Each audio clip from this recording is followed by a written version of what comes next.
In 1985, for the first time in history, a significant portion of the planet watched the same images at the same moment.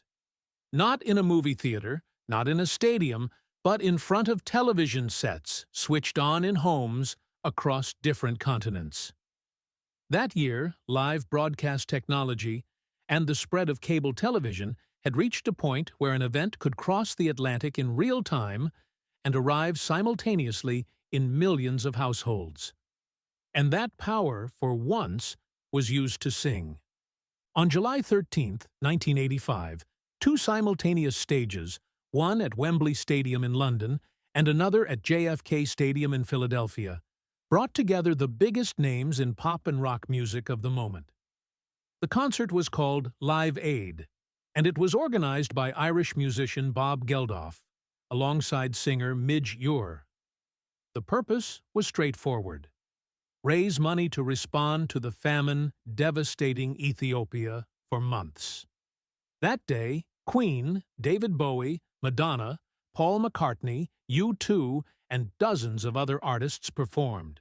Estimates suggest that between 1.5 and 1.9 billion people followed the event on television around the world. The final total raised exceeded $50 million. The crisis behind Live Aid was not new. Ethiopia had been facing a combination of prolonged drought, civil war, and agricultural policies that had destroyed food production across vast regions of the country. In 1984, a BBC report broadcast images from refugee camps that shook public opinion across the Western world. The song "Do They Know It's Christmas," recorded at the end of that year by a group of British artists under the name Band Aid, had been the first step. Live Aid was the continuation on a larger scale, but critics, even at the time, pointed out something important. Music could generate awareness and raise money, but it could not replace structural policy or resolve the real causes of a humanitarian crisis of that magnitude. Aid arrived, but Ethiopia remained a country at war for years. The spectacle did not erase the complexity of the problem. While Europe and the Americas were watching the concert, another part of the world was living through its own crisis. On August 12, 1985, Japan Airlines Flight 123 took off from Tokyo, bound for Osaka. It was a short route, barely an hour long.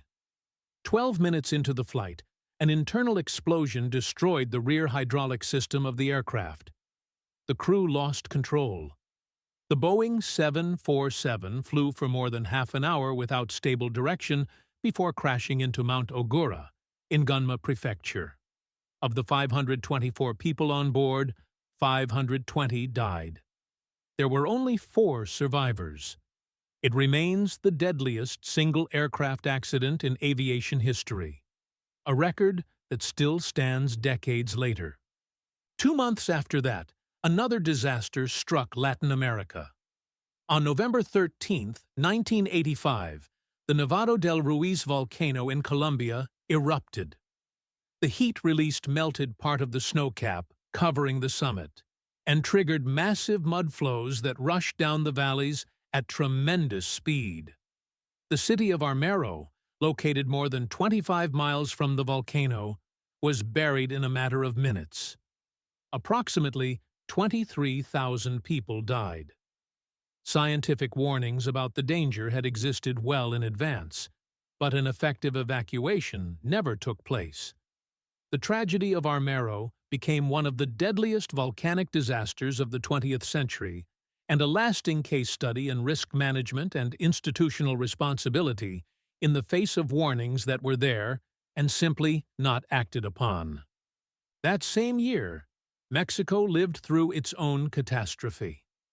On September 19, 1985, an earthquake measuring 8.1 struck Mexico City in the early morning hours. Hundreds of buildings collapsed. Hotels, hospitals, schools, homes. The official death toll was heavily debated, but the most credible estimates place the number of fatalities between 6,000 and 10,000, with tens of thousands more left without shelter. What happened after the earthquake proved just as significant as the quake itself.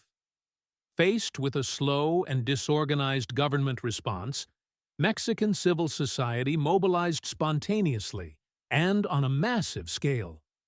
Neighbors, students, workers, and volunteers from all walks of life organized rescue operations without waiting for instructions from the state.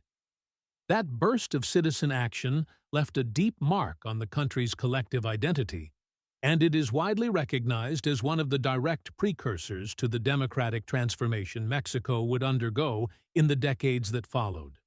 But 1985 also had a moment of wonder that came not from the present, but from the past. In September of that year, an oceanographic expedition led by researcher Robert Ballard located the wreck of the Titanic on the floor of the North Atlantic, roughly 12,500 feet below the surface. The ship had sunk in 1912, and for more than 7 decades, no one had been able to find it. The first images of the rusted hull, the sediment-covered staircases, the everyday objects scattered across the ocean floor, circulated around the world with a mixture of fascination and grief. The Titanic was never just a ship.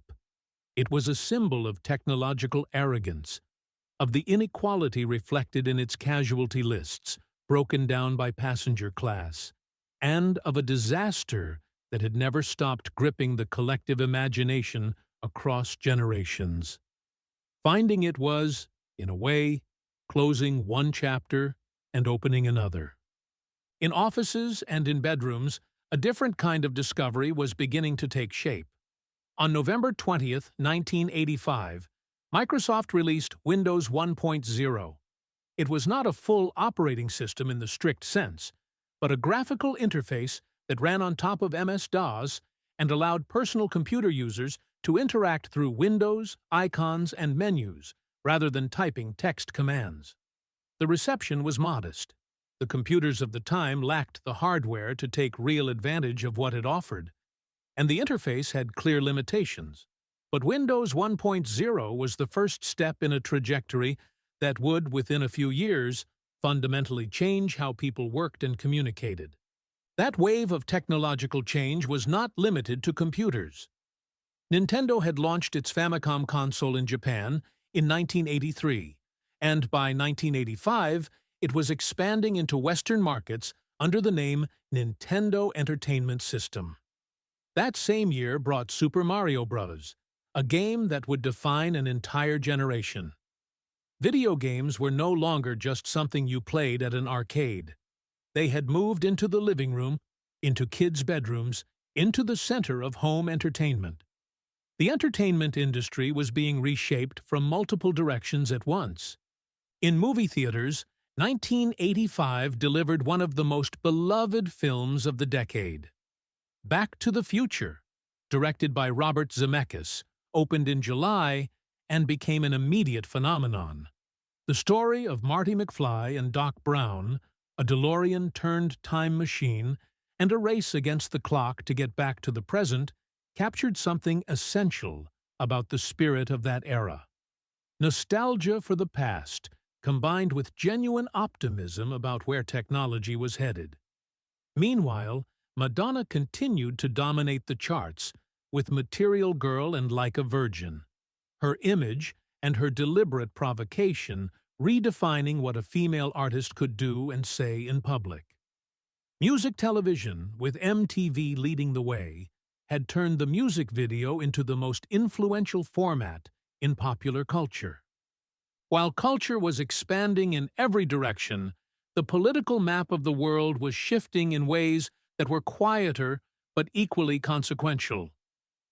In March 1985, Mikhail Gorbachev was elected General Secretary of the Communist Party of the Soviet Union, making him the leader of the second nuclear superpower on the planet. He was 54 years old, considerably younger than his immediate predecessors, and he arrived with a different read on the state of his country. The Soviet economy was showing unmistakable signs of structural exhaustion. The arms race with the United States was no longer sustainable. Gorbachev understood that something had to move. In November of that year, he traveled to Geneva to meet with Ronald Reagan in the first summit between the leaders of the two superpowers since 1979. No formal agreements came out of Geneva, but there was a conversation.